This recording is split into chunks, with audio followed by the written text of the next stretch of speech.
Hello everyone, I'm Soheil Shirangi, composer and music teacher. Over the past few years, I've shared performances of my works on my YouTube channel. But now I want to expand by adding training videos about composition and music in general. I tried to keep the content concise, practical, and as useful as possible while maintaining an academic approach.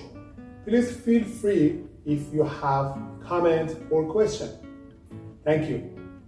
To start, I should point out this is only a brief summary and overview, exactly like my previous video. If you are interested in diving deeper, you will need to explore more resources and study them, particularly books. While there are several books on Counterpoint, I highly recommend Kentkenan. It's a very practical guide. If you have seen my previous video on harmony or are already familiar with the concept, you know that harmony focuses on the vertical aspect of music. Now I'm going to move on to another essential topic that's not just for composers and arrangers, but for all musicians: counterpoint. Counterpoint is essentially the study of the horizontal process of music, which is the opposite of harmony. It's important to note that all the rules we discuss in harmony also apply in counterpoint. So, if you are not yet familiar with harmony, I highly recommend that first checking out the reference books I mentioned in my previous video, or first watch my previous video.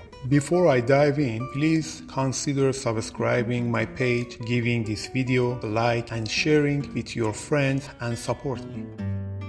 Let's get started. This lesson will focus on checking intervals and other key aspects in music. The first lesson covers the concept of two notes against one note. In this example by Bach, as indicated, the first and third beats are based on minor chords, while the second and fourth beats are based on the dominant of the minor key. In the two notes against one note technique, we generally use the same chord tones, but occasionally we introduce more unusual notes to create a sense of continuous motion.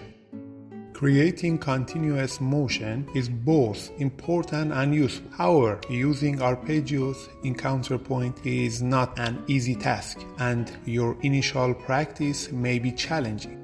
In this example, as highlighted, the neighboring notes are marked with a star, and the passing notes are marked with plus. They are key concepts you need to understand, such as resolving dissonant notes and working with neighbor tones, among others. The next one is three notes against one note. In this technique, we can also use the same chord tones, arpeggio, and occasionally introduce more unusual notes to maintain continuous motion. Be mindful how you resolve the notes. The next one is four notes against one note. This technique combines the ideas I've mentioned so far. When using three or four notes against one, you may need to incorporate more unusual notes and other elements. However, it's important to remember that despite the freedom in counterpoint, you always must be mindful of dissonances and forbidden movement, such as a horizontal, fifth, etc.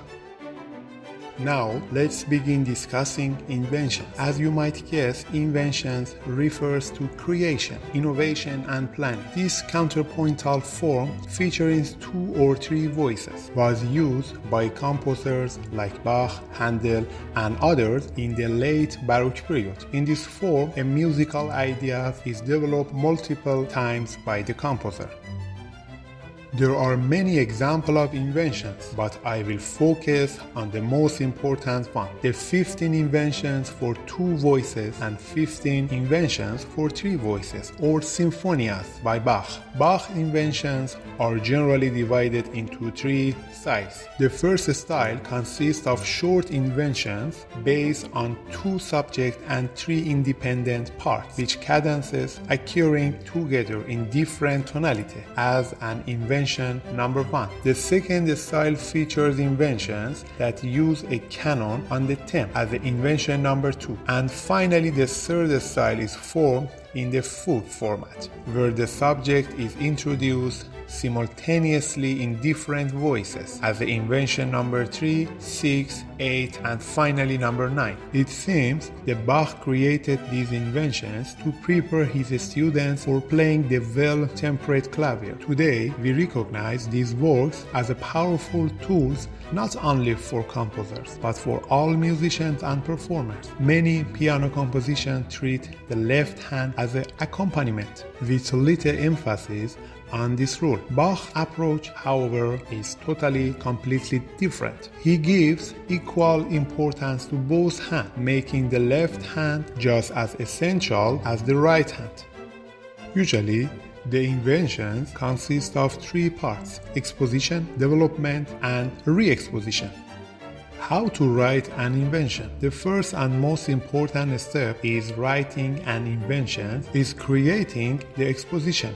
The exposition which introduces the initial musical idea. And it's really crucial, it's because that is the foundation for development of the piece. I'd like to highlight an important point. If you study many inventions, and not just only inventions, but many classical works, you will understand a common note in harmonic progression throughout this piece to use the tonic, subdominant, and dominant harmonies. Despite there not being the same pattern for all inventions, but the composers have to modify the pattern to emphasize the dominant chord at the end of the measure.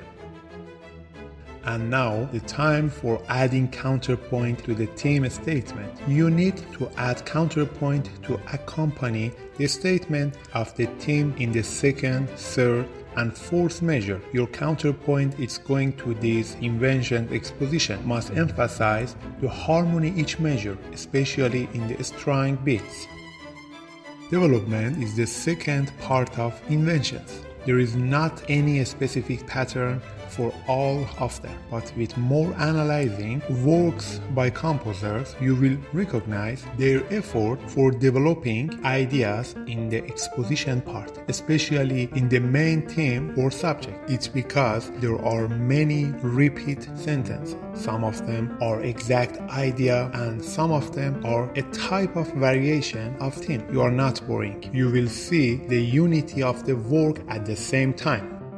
Here are the most common techniques for changing theme: invert, retrograde of invert. And the final part is the re-exposition. Refers to the way a theme or subject is reintroduced. In all 3 parts that I mentioned, composer may use the subject or any relevant ideas in another tonality, but here it must be in main tonality and sometimes with slight variation in rhythm. Again, you may hear cadence in any place, but here definitely it must be perfect cadence in the final of invention. Well, actually, re-exposition helps to reinforce the main theme, providing balance and symmetry to the structure. It's a way of returning to the original material after exploring in different ways.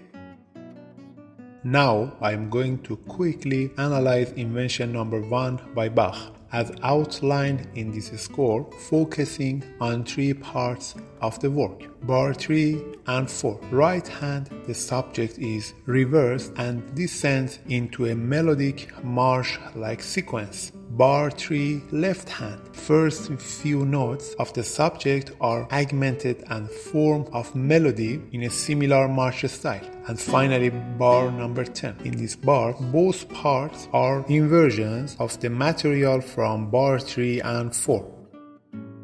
And similarly, you can see the rest of the section here is the perfect moment to begin exploring more examples in Bach inventions. Writing a proper subject. In this one, Bach used 6 duration of note with only a second intervals for creating unified subjects. Although one of the important rules to write an invention is the part must be connected and having more independent persona. For getting better understanding, I profoundly recommend you hear separate part of 2-voice invention by Bach.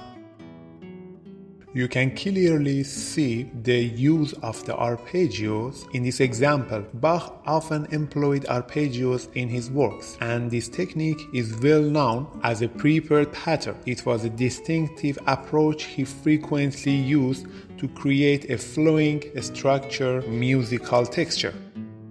In general, there are no exact specific rules for the theme of Bach inventions. However, by studying more of his work, you can see how carefully he balanced duration and intervals in his theme. In this example, you can find how Bach used a variety of duration to create interesting contrast. Inventions with 3 voices are very similar to those with 2 voices, but they incorporate more of the 4 parts harmony. Take a look at these inventions with 3 voices. It's especially interesting because of the pedal points in the left hand. The rule of silence in invention. The 3 sections of an invention are not meant to be active all the time. Longer notes and moments of silence add variety, creating a sense of anticipation for what comes next in the piece. Allowing silence prepares the space for the emerging theme. Look at this one. Bach used perfectly trill at the proper time. This was my overview of counterpoint and invention. I hope that was useful for you, and as I mentioned before that, you can find and explore more examples and more information about them. That was a practical and as short as possible I was able to share with you. If you like it, you can subscribe my page and share it and like my videos. I'm eager to hear your comments, points, and any questions in your mind. Would like to see you soon with other subjects.